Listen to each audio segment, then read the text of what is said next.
Delphias Audiolibros presenta Halo Contacto en Harvest. Una novela publicada el 30 de octubre del 2007, por el autor Joseph Statham. Capítulo 3. Reparto misionero del Covenant, cerca del sistema Epsilon Indi, 23ª era de la duda. Con la mirada fija en los contenedores de fruta madura apilados del navío alienígena, Dadab empezó a salivar. Raras veces veía tales manjares, y mucho menos tenía la oportunidad de comerlos. En el Covenant, la unión de especies a la que pertenecía Dadab, los de su clase, los Ungois, ocupaban una posición baja en la jerarquía. Estaban acostumbrados a pelearse por las obras. Pero no estaban solos. Cerca de la base de una de las pilas, 3 Kigyars reñían por un revoltijo de melones especialmente jugosos. Dadab intentó pasar por delante de las chirriantes criaturas con aspecto de reptil sin que repararan en él. Aun cuando ostentaba el rango de diácono en la nave de los Kigyars, Minor Transgression, era una situación poco grata a la tripulación. Bajo las mejores circunstancias, las dos especies eran aliados incómodos, pero tras un largo viaje con provisiones que disminuían, de no haber topado con la nave extraterrestre cuando lo hicieron, Dadab solo medio en broma temió que los Kigyars se lo hubieran merendado en su lugar. Una tajada de melón efectuó una voltereta en el aire y golpeó el costado de la cabeza gris azulado de Dadab con un golpetazo pastoso, rociando de jugo su túnica naranja. Como el resto de su cuerpo, la cabeza del Ungoi estaba cubierta con un exoesqueleto rígido, y el golpe no le hizo el menor daño. Pero los 3 Kigyars prorrumpieron en estridentes carcajadas.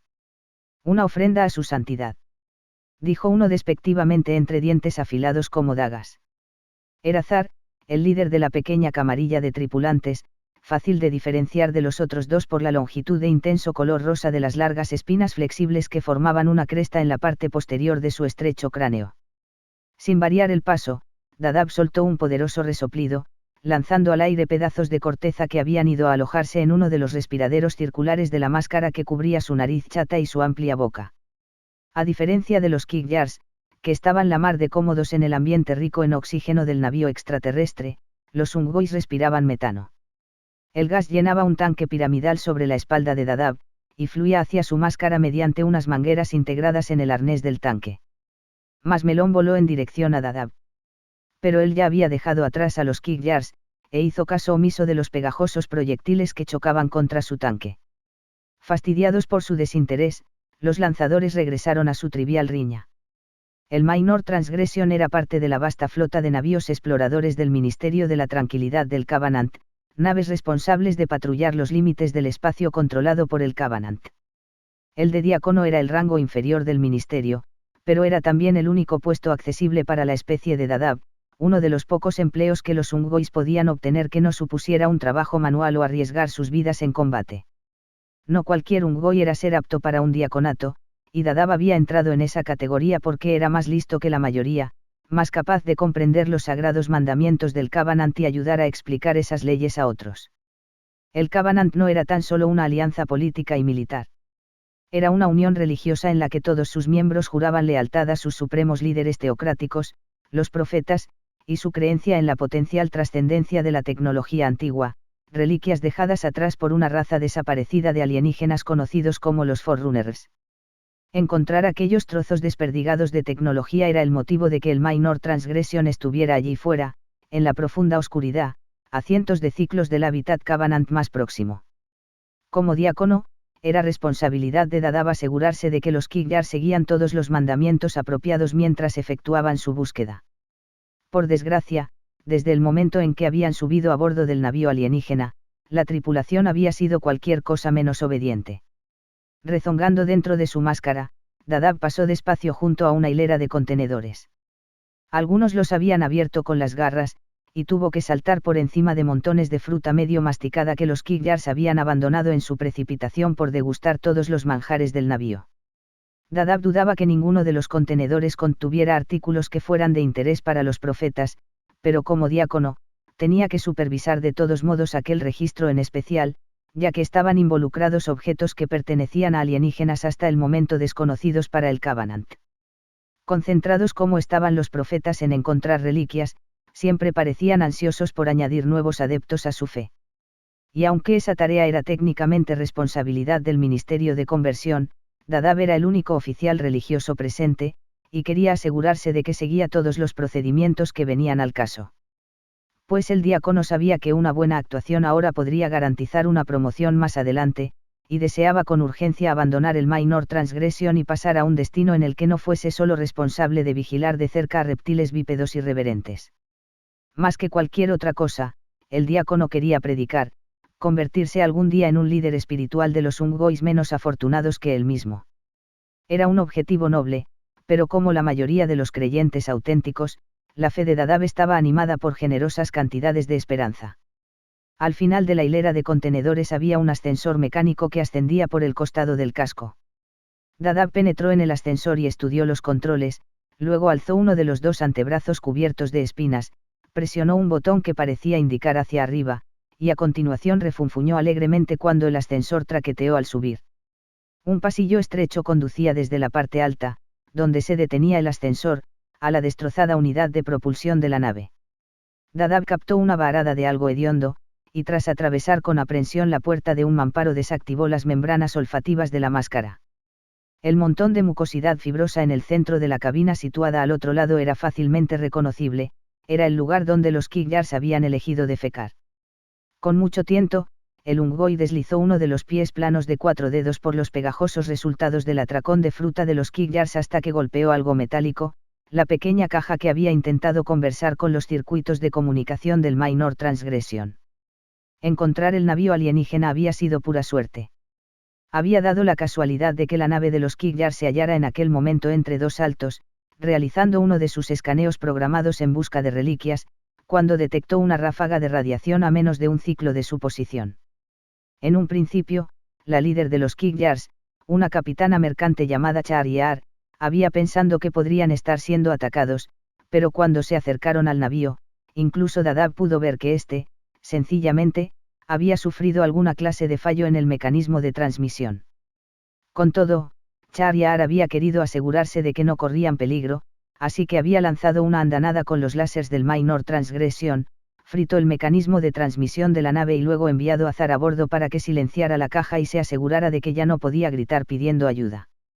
Dadab temía que Zar fuera demasiado agresivo y estropeara el único objeto recuperable que podría ayudar a promocionarlo y sacarlo de la nave Kigyar, pero jamás podía admitir eso ante Chariar. Sabía de muchos otros diáconos Unggois a los que habían ocurrido, desgraciados accidentes, por acciones parecidas de deslealtad. Al final, la capitana le había dado permiso para recoger la caja. Dadab asumió que también ella había comprendido la importancia del objeto para la tarea del Ministerio de Conversión.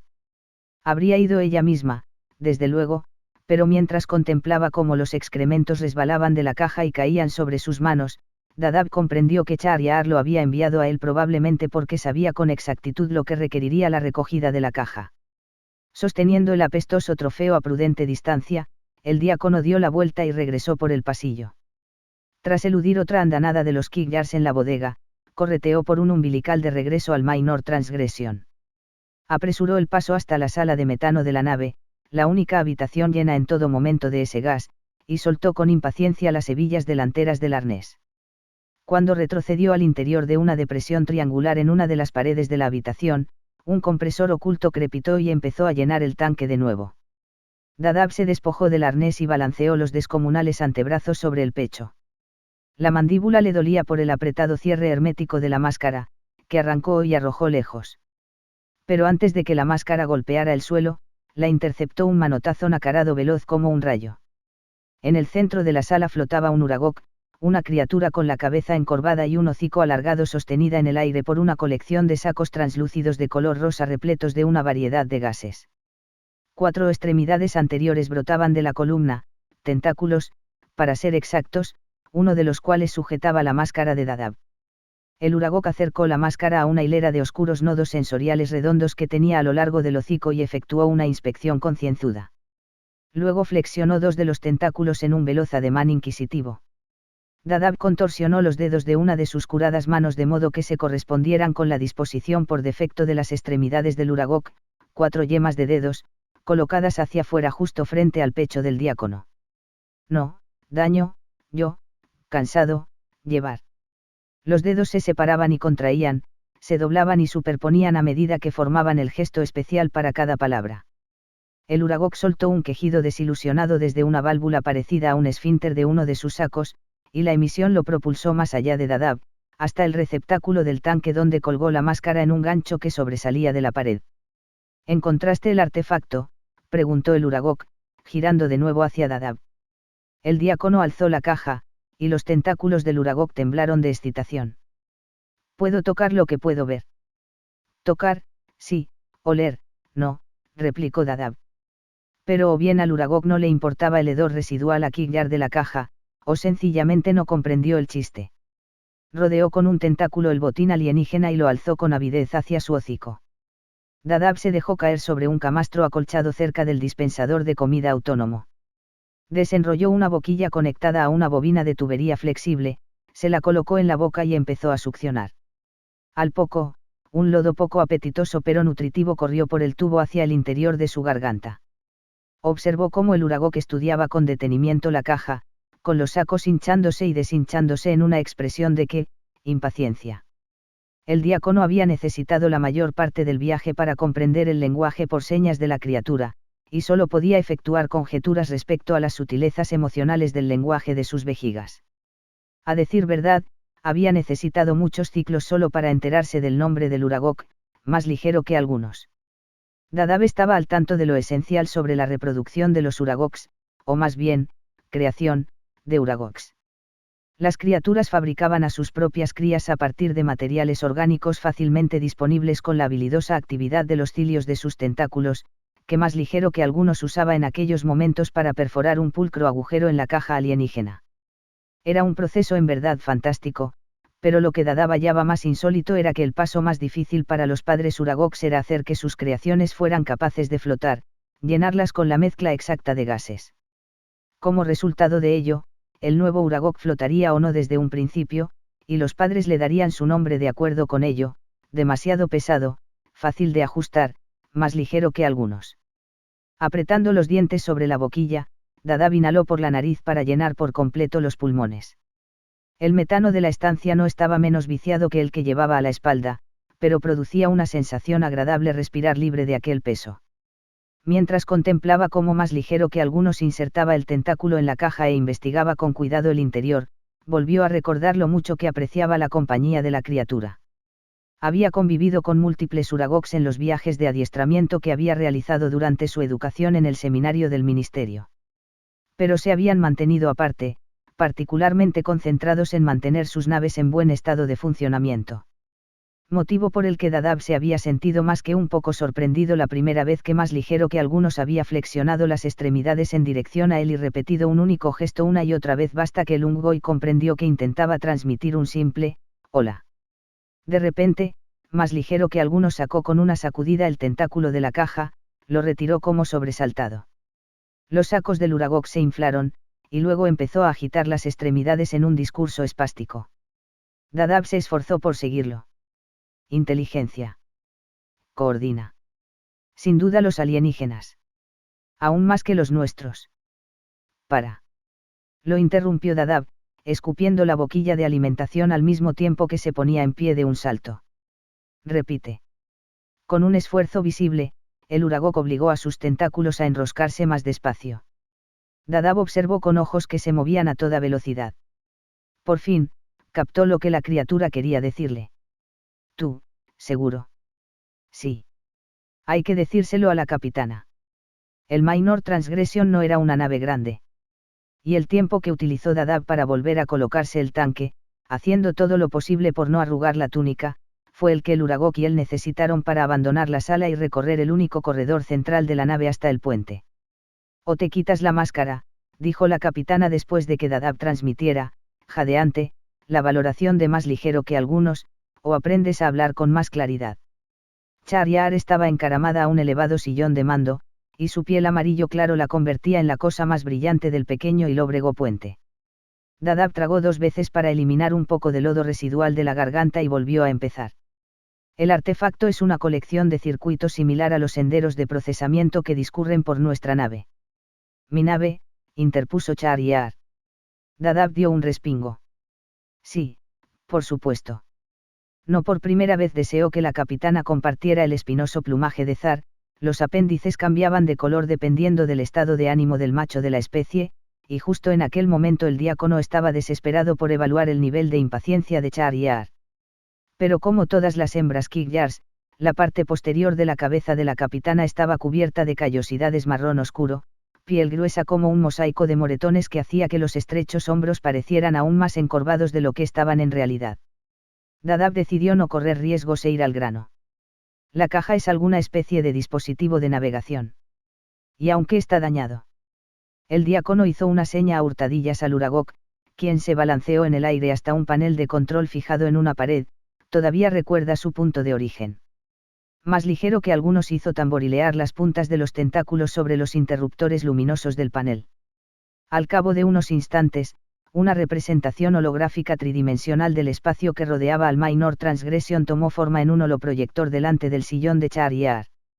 El proyector no era más que el espacio entre dos lentes de cristal oscuro, una incorporada a un pedestal de platino y la otra insertada en el techo del puente. Como la mayoría de las superficies en la nave Kigyar, el techo estaba cubierto con unas láminas de metal morado que, al atrapar la luz del holograma, mostraron un dibujo hexagonal más oscuro, una cuadrícula subyacente de berilio. Nosotros estábamos aquí, empezó a decir Dadab a la vez que un triángulo rojo que representaba la nave Kigyar aparecía en la proyección, cuando registramos la fuga de radiación del navío alienígena. Mientras hablaba, la proyección, controlada por más ligero que algunos, cambió de posición y efectuó un zoom, para mostrar iconos adicionales según se requiriese. Aquí es donde hicimos contacto. Y aquí es donde Turagold cree que el navío inició el viaje. La capitana orientó uno de sus ojos rojo rubí en forma de globo hacia el sistema que aparecía realzado. Estaba fuera del sector que el ministerio le había encargado patrullar, más allá del límite del espacio del Covenant, aunque Shahryar sabía que era una herejía sugerir tal límite. Los profetas creían que en una ocasión los Forerunners tuvieron bajo su dominio la galaxia entera, de modo que todo sistema era terreno consagrado, un arsenal en potencia de reliquias importantes. ¿Y su destino?, preguntó Shahryar, y la larga lengua repiqueteó en la parte superior de la boca con aspecto de pico. Una vez más el diácono hizo una seña al Uragok. La criatura emitió una especie de balido desde sus sacos y agitó con rapidez dos de las extremidades. Me temo que los datos se han perdido, respondió Dadab. La capitana rodeó con las zarpas los brazos del asiento. Odiaba que Lungoy hubiera aprendido el lenguaje del Uragok, que el diácono sirviera ahora como intermediario entre ella y un miembro de su tripulación. No por primera vez consideró deshacerse del diácono a través de una cámara estanca. Pero mientras contemplaba con atención el inexplorado sistema, comprendió que el mojigato succionador de gas había pasado a ser de improviso muchísimo más útil. ¿Te he dicho alguna vez lo mucho que aprecio tu buen asesoramiento?, preguntó la capitana, relajándose en el sillón. ¿Qué sugieres que contemos al ministerio? El arnés empezó a rozarle a Dadab en el cuello, y este contuvo el impulso de rascarse.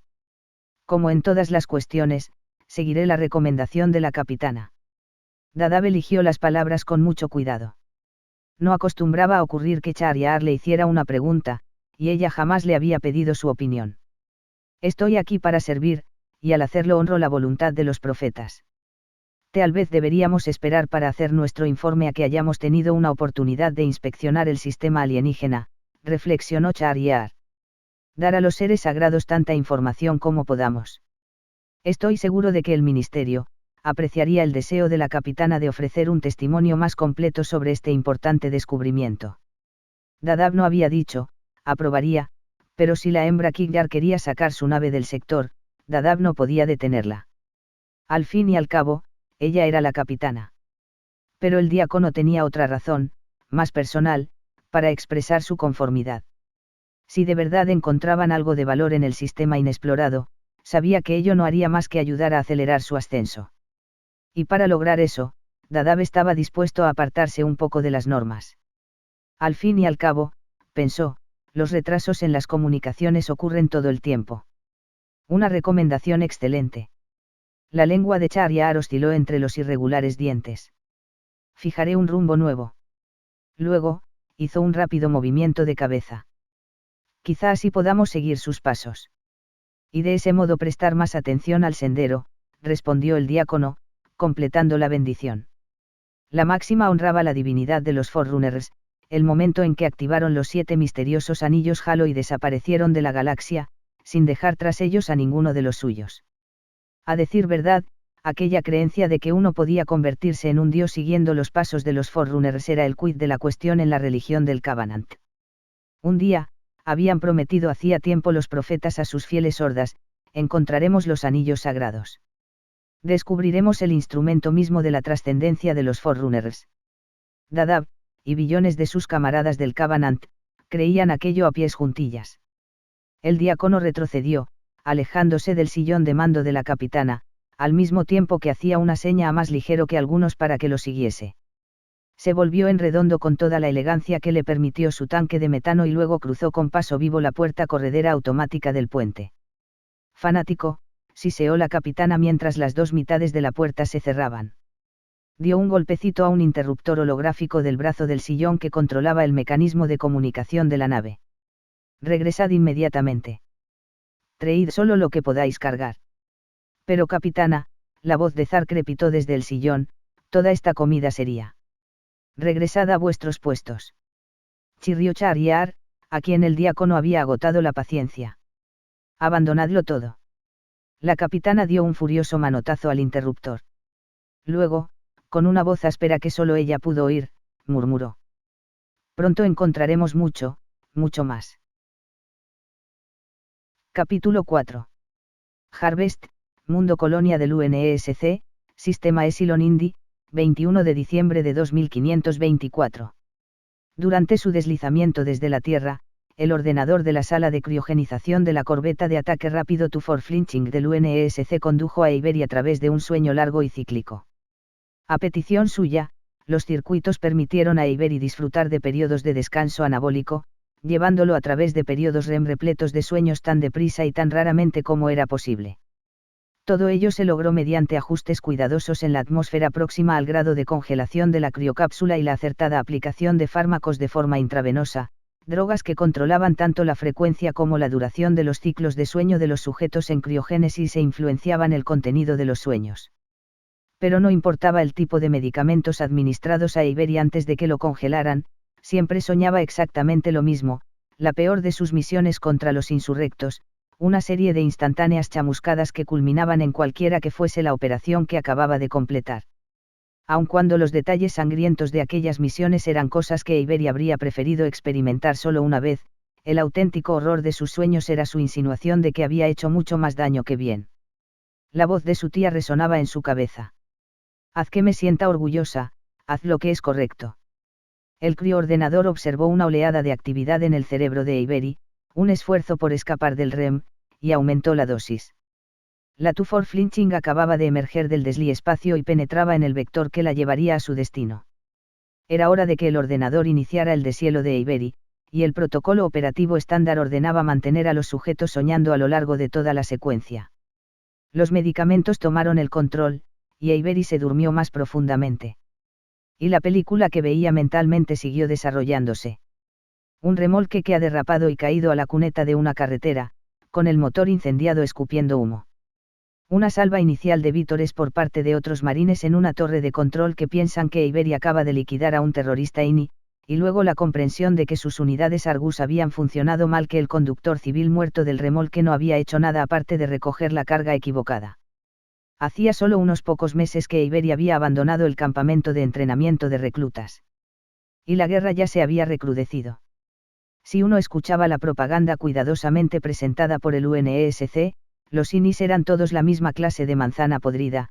Tras 2 siglos de causa común, grupos aislados de colonos desagradecidos empezaron a hacer campaña a favor de una mayor autonomía, por la libertad de actuar del modo más conveniente para sus mundos individuales, no en el que fuera más conveniente para el imperio en su conjunto. Al principio hubo un número considerable de personas que se solidarizaban con la causa de los INIs. Era comprensible que los rebeldes estuvieran hartos de que les dijeran cómo vivir sus vidas, qué empleos aceptar, cuántos hijos engendrar. Los burócratas del K, los a menudo ineptos representantes de un gobierno con base en la tierra que cada vez comprendía menos los desafíos sin precedentes a que se enfrentaban las colonias. Pero aquella solidaridad se evaporó con rapidez cuando, Tras años de negociaciones frustrantes que no iban a ninguna parte, las facciones sinis más radicales abandonaron la política por la violencia. En un principio atacaron objetivos militares y a conocidos simpatizantes del K. Pero cuando el UNESC inició sus operaciones contra la insurgencia, cada vez fueron más las personas inocentes atrapadas en el fuego cruzado.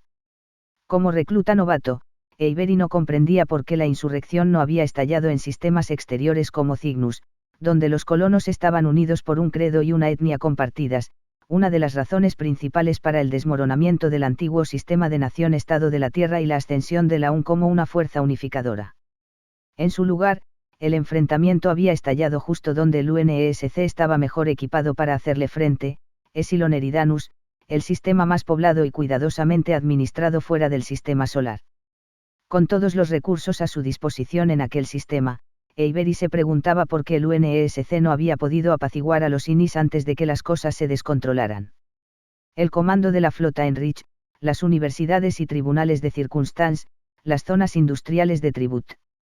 No podían estas poderosas instituciones y motores de prosperidad económica haber presentado un plan aceptable para ambos bandos. A medida que la guerra se eternizaba, Eybery empezó a advertir que tales recursos eran justo el problema. En Epsilon Eridanus, el UNESC tenía demasiado que perder.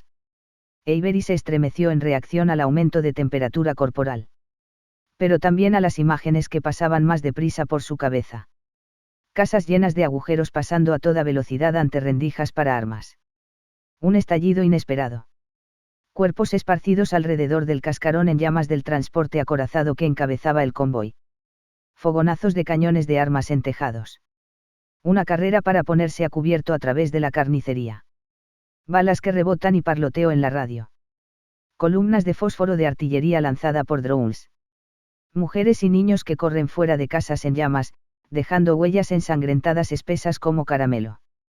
Con los ojos moviéndose veloces bajo los párpados, Eybery recordó las instrucciones de su tía: conviértete en el hombre que sé que puedes ser.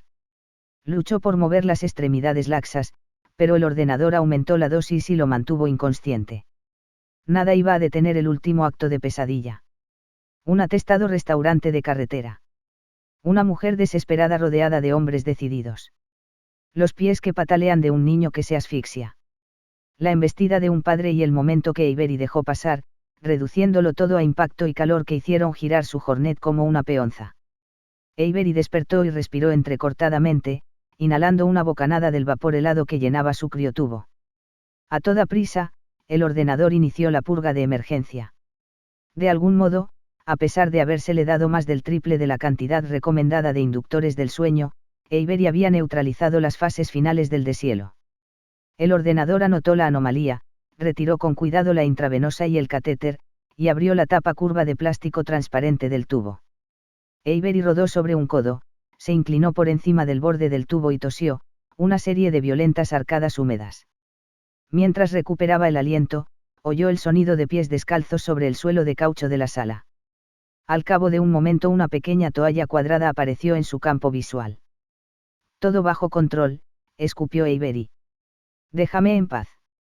Pasas de 0 a ser un imbécil en menos de 5. Era la voz de un hombre, no mucho mayor que Eybery. Me he topado con soldados rasos que son más rápidos. Pero eso está bastante bien. Eybery alzó los ojos. Como él, el hombre estaba desnudo, pero tenía la piel de una palidez alarmante.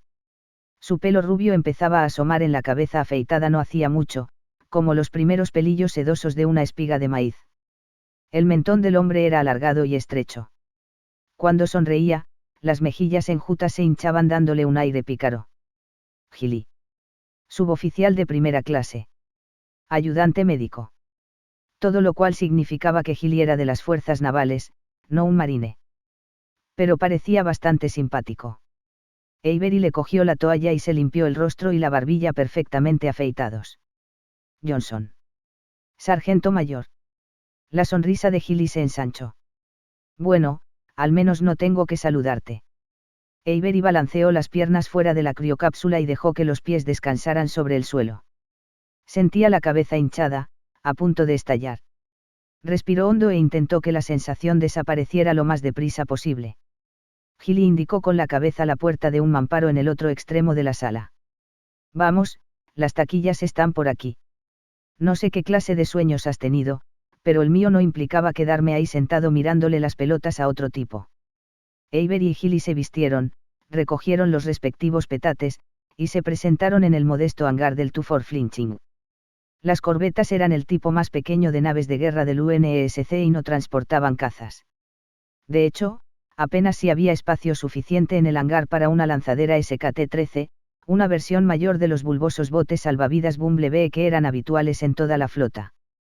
Siéntense y sujétense, gritó el piloto de la lanzadera por encima del hombro mientras Avery y Gilly subían a bordo. La única razón de que nos hayamos detenido es para desembarcarlos a los dos. Avery estivó sus bolsas y se deslizó en uno de los asientos que miraban al centro del SKT.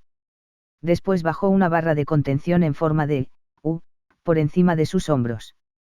La lanzadera cayó por una cámara estanca del suelo del hangar y aceleró para alejarse de la popa de la corbeta. ¿Has estado alguna vez en Harvest?, gritó Gilly por encima del aullido de los propulsores de la lanzadera. Avery estiró el cuello en dirección a la cabina de mando. No. Pero sí había estado. Era difícil recordar con exactitud cuándo. Uno no envejecía estando en sueño criogénico, pero el tiempo transcurría de todos modos. Avery calculaba que había pasado al menos tanto tiempo dormido como despierto desde que se había alistado en los marines. Pero a pesar de todo, solo había permanecido en Harvest el tiempo necesario para encontrar su objetivo, planear el golpe y reducir en 1 el número de funcionarios corruptos del K. Fue su misión de graduación de la Escuela de Francotiradores de Guerra Naval Especial. Y la había superado con gran éxito. Entrecerró los ojos cuando el interior del vehículo se iluminó con más fuerza. Más allá de los tabiques transparentes de la cubierta de la cabina, había aparecido Harvest. Nubes dispersas dejaban ver un mundo donde la tierra era mucho más abundante que el mar. Un único continente enorme brillaba con fuerza en tonos marrón claro y verdes a través de la atmósfera no contaminada del planeta. También es la primera vez para mí, dijo Gilly. En mitad de ninguna parte. Pero no tiene mal aspecto. Avery se limitó a asentir con la cabeza. Como la mayoría de sus misiones, su actuación en Harvest estuvo clasificada como secreta, y él no tenía ni idea de qué clase de autorización tenía el ayudante médico. La lanzadera viró en dirección a un destello metálico en la aurora azul intenso de la atmósfera de Harvest. Una estructura que orbitaba, advirtió Avery a medida que se aproximaban, 2 arcos plateados que colgaban muy por encima del planeta. No habían estado allí en su visita anterior. A medida que la lanzadera se acercaba más, Avery vio que los arcos estaban separados por ramales dorados de miles de kilómetros, montacargas espaciales que atravesaban el arco inferior y descendían a la superficie de Harvest. Los puntos en los que los montacargas cortaban el arco estaban abiertos al vacío, aberturas ocupadas por conjuntos de vigas que, de lejos, parecían una delicada filigrana. «Agárrense», gritó el piloto. «Tenemos tráfico». Con ráfagas cortas y sincopadas de los cohetes de maniobra, la lanzadera sorteó una de las muchas ordenadas formaciones de módulos de propulsión reunidas alrededor de la estación orbital. Avery advirtió que los diseñadores de los módulos no habían efectuado el menor esfuerzo por embellecer sus creaciones, eran máquinas, nada más. Mangueras, tanques, cables. La mayoría de las partes que componían el módulo estaban a la vista. Solo los caros mecanismos de transmisión Chou Fujikawa estaban recubiertos con elementos de protección. Cuando estuvo más cerca de la estación orbital, la lanzadera giró 180 grados y entró marcha atrás en una cámara estanca. Tras unos cuantos ruidos metálicos y siseos de presión, un indicador en la escotilla posterior de la nave pasó de rojo a verde. El piloto alzó el pulgar en dirección a sus pasajeros. Buena suerte. Cuidado con las hijas de esos granjeros. La lanzadera se soltó tan pronto como Avery y Gilly estuvieron sin novedad dentro de la estación. Bienvenidos a la Tiara, resonó una voz femenina muy remilgada desde un sistema de megafonía invisible. Me llamo Sif. Por favor, háganme saber si hay algo que pueda hacer para que su tránsito resulte más cómodo. Avery abrió la cremallera de uno de los bolsillos de su petate y sacó una gorra de color caqui. Solo algunas indicaciones, por favor, señora. Encajó la gorra en la coronilla y se la encasquetó bien sobre la frente. Desde luego, respondió la inteligencia artificial. Esta cámara estanca conduce directamente a la mediana. Giren a la derecha y sigan avanzando hasta la estación de acoplamiento número 3. Les haré saber si se equivocan de salida. Los tubos fluorescentes del techo de la cámara estanca aumentaron de intensidad al abrirse la puerta interior. En la angosta sala el aire estaba cargado, pero en el espacio inesperadamente despejado del otro lado, la atmósfera reciclada parecía menos opresiva. Resultó que la mediana era una plataforma amplia suspendida en la mitad de la estación orbital tubular mediante gruesos cables de metal. Avery supuso que la tiara tenía unos 4 kilómetros de largo y que el interior se acercaba a los 300 metros de diámetro. 6 largueros biselados de titanio recorrían toda la longitud del complejo. Estos estaban colocados a distancias idénticas en el interior del tubo y conectados unos con otros mediante vigas más pequeñas perforadas con agujeros o ovals para ahorrar peso sin sacrificar resistencia. El suelo de la mediana lo cubría una rejilla con un dibujo de rombos que, si bien perfectamente sólida y resistente, daba la impresión de que andabas por el aire. ¿Llevas a cabo mucho CMT?, preguntó Gilly mientras iban hacia la estación 3. Avery conocía el acrónimo, Adiestramiento de Milicia Colonial, una de las actividades más controvertidas del UNESC. Oficialmente, el CMT tenía como ocupación ayudar a los lugareños a ayudarse a sí mismos, adiestrar a los colonos para que pudieran ocuparse de los desastres naturales y la seguridad interna básica, de modo que los marines no tuvieran que mantener demasiados efectivos en el terreno. Extraoficialmente, estaba diseñado para crear fuerzas paramilitares anti-insurrectos, aunque Avery se había preguntado a menudo si de verdad era una buena idea dar armas a los colonos de mundos políticamente inestables, y adiestrarlos en su utilización. Según su experiencia, el aliado de hoy a menudo era el enemigo de mañana. Jamás, volvió a mentir Avery. Entonces. ¿Qué? Prosiguió Gilly. Buscabas un cambio de ritmo. Algo parecido. Gilly rió y negó con la cabeza. Entonces debes de haber estado acuartelado en un lugar de mierda. No sabes ni la mitad, pensó Avery. La mediana efectuó una curva pronunciada a la izquierda, y al pasar ante una ventana larga, Avery atisbó fuera para mirar la estación. Era una de las aberturas afiligranadas que había visto cuando se acercaban. Habían cortado 2 aberturas rectangulares en la parte de arriba y la de abajo del casco, dejando los largueros superior e inferior al descubierto. A través de ellos discurría el ramal del montacargas número 3 de la tiara. Avery observó cómo 2 contenedores de carga adosados aparecían ante su vista, llenando la estación. Era difícil ver por la ventana, pero vislumbró 2 módulos de propulsión que maniobraban hacia la parte superior de los contenedores. Una vez que los módulos quedaron ensamblados, los contenedores se alzaron fuera de la tiara, luego invirtieron la polaridad de los imanes de unión y los 2 cargueros recién creados marcharon cada uno por su lado. De principio a fin, la operación tardó menos de 30 segundos. Muy logrado, comentó Gilly lanzando un silbido. Avery no disintió. Los contenedores eran inmensos, y la coordinación necesaria para moverlos de modo sincronizado, no tan solo en aquel ramal, sino en los 7 montacargas de la tiara a la vez, era verdaderamente impresionante. Una más a la derecha y luego busquen la cámara estanca de la torre de lanzamiento, anunció Sif. El corredor que discurría alrededor de la estación era más estrecho que la vía principal de la estación orbital, y la voz de Sif sonó muy cercana. Llegan justo a tiempo para el cambio de turno. Fuera de la cámara estanca había una docena de técnicos de mantenimiento de la estación, vestidos con monos blancos con rayas azules a lo largo de brazos y piernas. A pesar de la amplia sonrisa de Gilly, los técnicos echaron inquietas miradas a los 2 inesperados soldados. A Avery le complació que la vagoneta de bienvenida, un contenedor más pequeño utilizado en un principio para transportar grandes cantidades de colonos emigrantes desde las naves a la superficie, subiera enseguida a la estación. No tenía ganas de más conversaciones incómodas. Repicó una alarma y la puerta corredera de la cámara estanca se abrió. Avery y Gilly siguieron a los técnicos por un puente flexible que se estiró como un acordeón hasta la vagoneta. Una vez dentro dejaron caer los petates en un recipiente de almacenamiento bajo una sección de asientos, 3 gradas empinadas construidas contra las paredes de la vagoneta. La pared justo delante de la grada elegida por los 2 soldados estaba ocupada por una alta portilla rectangular. Todos bien instalados. Estupendo. Sif habló a través de los altavoces del asiento de Avery mientras éste se sujetaba al arnés de 5 puntos de sujeción del asiento de respaldo alto. En la estación había gravedad artificial, pero una vez que la vagoneta partiera, sería caída libre. Espero que disfruten de su estancia. Oh, me aseguraré de que lo haga. Gilly esbozó una sonrisa pícara. La alarma repicó una segunda vez, la cámara estanca de la vagoneta se selló, y Avery inició el descenso.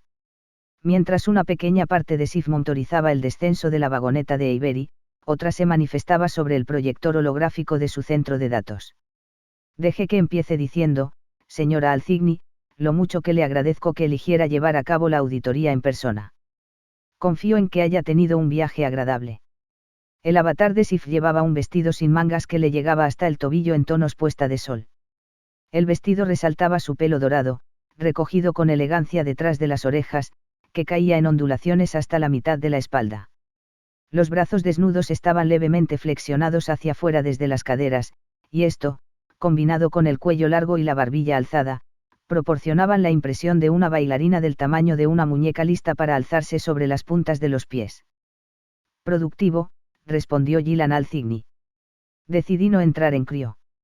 La mujer estaba sentada en un banco bajo ante el proyector, vestida con el nada especial atuendo de un mando intermedio del UNESC, un traje pantalón marrón unos cuantos tonos más oscuro que su tez. El destello del granate de la insignia del DCS en el cuello alto complementaba el pintalabios color burdeos, el único toque decorativo en su, por otra parte, sobria apariencia. Estos días, el tiempo que paso en tránsito es el único momento que tengo para ponerme al día. El acento melódico de Alcigny era sutil, pero Sif efectuó una referencia cruzada en sus matrices y decidió que era probable que la mujer hubiera nacido en Nueva Jerusalén, uno de los dos mundos colonizados en el sistema Cygnus. A través de microcámaras insertadas en las paredes del centro de datos, Sif observó mientras la mujer se llevaba una mano a la parte posterior de la cabeza para comprobar las horquillas que mantenían la larga cabellera negra recogida. Imagino que el embargo a Eridanus resulta devastador, dijo Sif, asegurándose de abrir mucho los ojos de su avatar como muestra de comprensión. Mi número de casos se ha triplicado en los últimos 18 meses. Alcigny suspiró. Y si he de ser franca, el contrabando de armas no es mi especialidad. Sif se posó una mano en el pecho. Bien, lamento haber añadido más cosas a lo que ya tiene entre manos. Haré que mi declaración sea lo más breve posible. Me saltaré el análisis de riesgos de los protocolos de mantenimiento de Madrigal y pasaré directamente al. La verdad, interrumpió Alcigny, es que espero a otra parte interesada. Sif enarcó una ceja. Oh, no estaba enterada. Una decisión tomada en el último momento. Pensé que podría ahorrar tiempo combinando su auditoría con la tuya. Sif notó cómo sus rutas de datos se calentaban. Pero antes de que pudiera protestar. Lamento irrumpir. Fue idea suya, lo prometo. ¿Por qué estás aquí? Responsabilidad. La caja era tuya, la fruta era mía. Sif lo meditó durante una fracción de segundo. Era una explicación razonable. Pero si Mac iba a participar en su auditoría, ella iba a fijar algunas directrices. Quiero que oiga todo lo que digas. Buenas tardes. Dijo Mac, arrastrando las palabras, desde el sistema de altavoces del centro de datos. Confío en no haberlas hecho esperar, señoras. En absoluto. Alcigny sacó una placa con del bolsillo de atrás del pantalón. Justo empezábamos. Durante los pocos segundos que tardó ella en encender la placa, las dos inteligencia artificial prosiguieron su conversación privada. Pensaba que odiabas mi voz. La odio. Bueno, yo adoro oír la tuya. Sif asumió una postura oficiosa y alargó una mano para señalar la placa de datos de Alcigny. Si quisiera consultar mi informe, sección 1, párrafo. Pero mientras su avatar aparecía tranquilo y compuesto, el circuito lógico de Sif se revolvió rápidamente contra Mac y atacó antes de que sus algoritmos de contención emocional pudieran intervenir. Tus flirteos son, en el mejor de los casos, acoso, en el peor, perversión, no las acciones de una inteligencia estable. Vas, creo, de camino al descontrol. Y debo advertirte que sin un cambio rápido en tu comportamiento, no tendré otra elección que comunicar mis inquietudes a las personas adecuadas, incluido el alto comisionado del 2. Sif aguardó, con la temperatura del núcleo elevándose, la respuesta de Mac. Creo que la dama protesta un poco en exceso. ¿Cómo dices? Es Shakespeare, cariño. Búscalo. Búscalo. Sif abrió todas sus matrices de almacenamiento y empezó a meter todas las obras de Shakespeare, archivos individuales en todos los idiomas y dialectos humanos, pasados o presentes, en el interfaz de datos del COM de Mac. Luego añadió infolios multilingües de todos los demás dramaturgos del Renacimiento. Y, solo para asegurarse de que lo había dejado claro, que Mac no tan solo había efectuado una cita incorrecta de Hamlet, sino que su conocimiento del teatro y, por extensión, todos los demás temas, era un pálido reflejo del suyo propio. Sif volvió sobre sus pasos y embutió traducciones de todas las obras de teatro desde Esquilo a las dialécticas absurdas del siglo XXV de la cooperativa de la comedia cósmica. Alcigni alzó la cabeza de su placa de datos. Párrafo 3, respondió Sif en voz alta. El retraso había sido de no más de unos pocos segundos, pero para una inteligencia artificial era como si hubiese sido una hora. Alcigni cruzó las manos sobre el regazo y ladeó la cabeza. Ninguno de vosotros está bajo juramento, dijo en tono afable. Pero por favor. Nada de conversaciones privadas. Sif colocó una pierna detrás de la otra y efectuó una reverencia. Mis disculpas. La mujer era más lista que la mayoría de los empleados del DCS con los que había tratado. Mi colega y yo comparábamos simplemente informes del manifiesto del Cuerno de la Abundancia, por si acaso existía alguna discrepancia. Puesto que no quería mentir, Sif transmitió rápidamente a Max su informe de lo que el carguero había transportado. Solo sus obras teatrales. ¿Cómo dices? Esperaba un soneto. Sif frunció los labios. Pero parece que estamos de acuerdo. No podía ver la cara de Mac, pero solo por sus palabras podía advertir que se estaba divirtiendo. Así es. Vibró la voz de Mac en el altavoz. Los dos son idénticos como dos gotas de agua. Alcigni sonrió. Por favor, continuad.